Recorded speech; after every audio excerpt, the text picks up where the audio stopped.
बोलिए गणेश जी महाराज की जय हो। बोलिए शिव शंकर भगवान की जय हो। बोलिए विष्णु भगवान की जय हो। बोलिए सियापति रामचंद्र की जय हो। बोलिए संकट मोचन बालाजी महाराज की जय हो। बोलिए बाबा बैणनाथ महाराज की जय हो। बोलिए बाबा कबूलनाथ महाराज की जय हो। आज शुक्रवार के दिन शुक्रवार व्रत की विधि हम आपको बताते हैं। शुक्रवार के दिन सफ़ेद कपड़े पहने जाते हैं और अक्षत का दान किया जाता है। एक ही समय भोजन किया जाता है। विशेषकर इसमें खीर जैसे पदार्थ को खाना ही विशेष लाभकारी बताया गया है। और ये व्रत प्रत्येक सुख और सम्मान को देने वाला है, लक्ष्मी प्राप्त करने वाला है। इसलिए सभी को इस व्रत को करना चाहिए। और शुक्रवार के व्रत को करने से मन इच्छित पत्नी प्राप्त होती है और जो लड़की इसको व्रत को करते हैं उनको मन इच्छित पति की प्राप्ति होती है। सबसे पहले संकल्प किया जाता है 3 बार ओम श्री विष्णवे नमः, ओम श्री विष्णवे नमः, ओम श्री विष्णवे नमः बोल करके और हाथ पर अक्षत, पुष्प, दक्षिणा और जल रखकर महीना, तिथि, बार, अपना गोत्र नाम बोल करके और अपनी इच्छा को भगवान से बोलें। भगवान के आगे अपनी इच्छा प्रस्तुत करें कि हे भगवान, हमें इस इच्छा के लिए ये व्रत हम कर रहे हैं, आप हमें आशीर्वाद दें, व्रत करने की शक्ति दें। और उसके बाद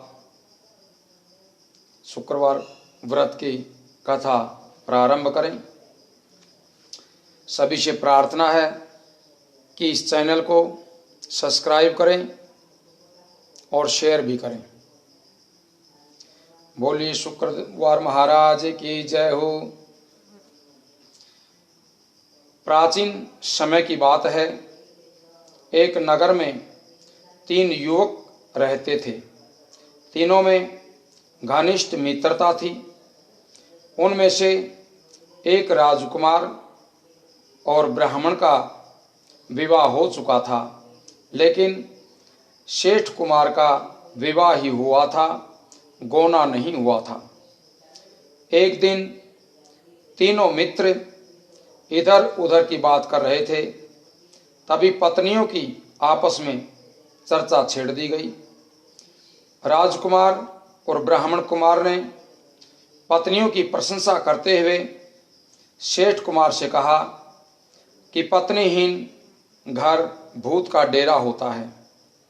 इसलिए उसने जल्दी ही अपनी पत्नी को विदा करा लाने का निश्चय किया।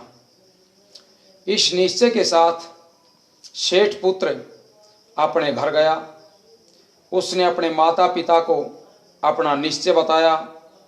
उन्होंने समझाया कि बेटे, आजकल शुक्र देवता अस्त हो चुके हैं। इन दिनों लड़कियों को उनके घर से विदा करा के लाना अच्छा नहीं होता है। इसलिए शुक्रोदय के बाद तुम अपनी पत्नी को विदा करा के ले आना। लेकिन सेठ पुत्र अपनी जिद्दी से टस से भी मस नहीं हुआ, तो माता पिता को उसे विदा करा लाने के लिए आज्ञा देनी पड़ी। सेठ पुत्र जब अपनी ससुराल पहुंचा तो उन्हें उसके इरादे का पता चला। उन्होंने उसे हर तरह से समझाने की कोशिश की, लेकिन उस पर उनका कोई असर नहीं हुआ। तो विवश होकर के उन्हें भी अपनी कन्या को विदा कर देना पड़ा।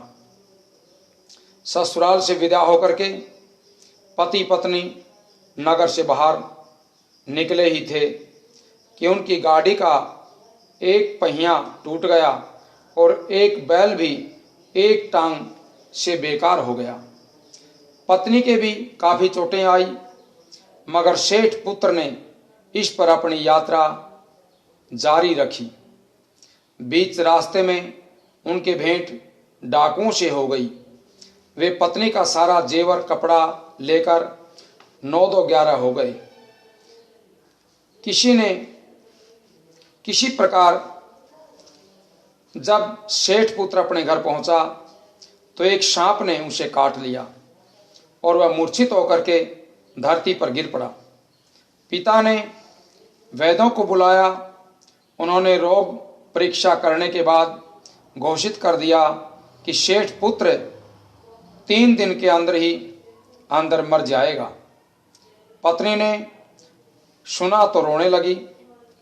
तब इस दुर्घटना का पता ब्राह्मण को लगा। उसने आकर सेठ से कहा कि आप लड़के और उसकी पत्नी को उसी के घर भेज दो। ये सारी बाधाएं इसलिए आई हैं कि आपका पुत्र शुक्रास्त में अपनी पत्नी को लेकर के आया है। यदि ये वहां पहुंचकर पिता को ब्राह्मण की बात जच गई। सेठ पुत्र अपनी पत्नी के साथ जैसे ही अपनी ससुराल पहुंचा तो उसकी हालत सुधरनी शुरू हो गई और मालूम हुआ कि उसका शरीर कुछ ठीक होने लगा है और मामूली उपचार से ही उसका सारा जहर दूर हो गया। वह वहाँ तब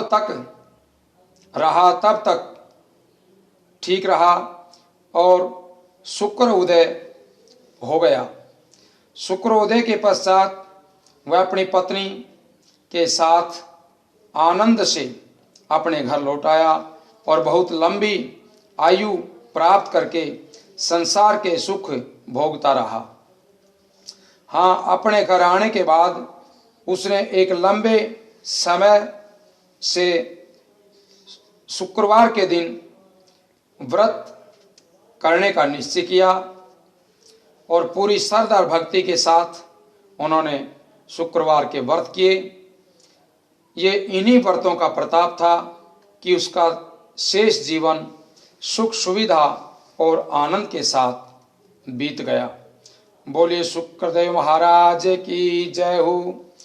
बोलिए विष्णु भगवान की जय हो। बोलिए शिव शंकर भगवान की जय हो।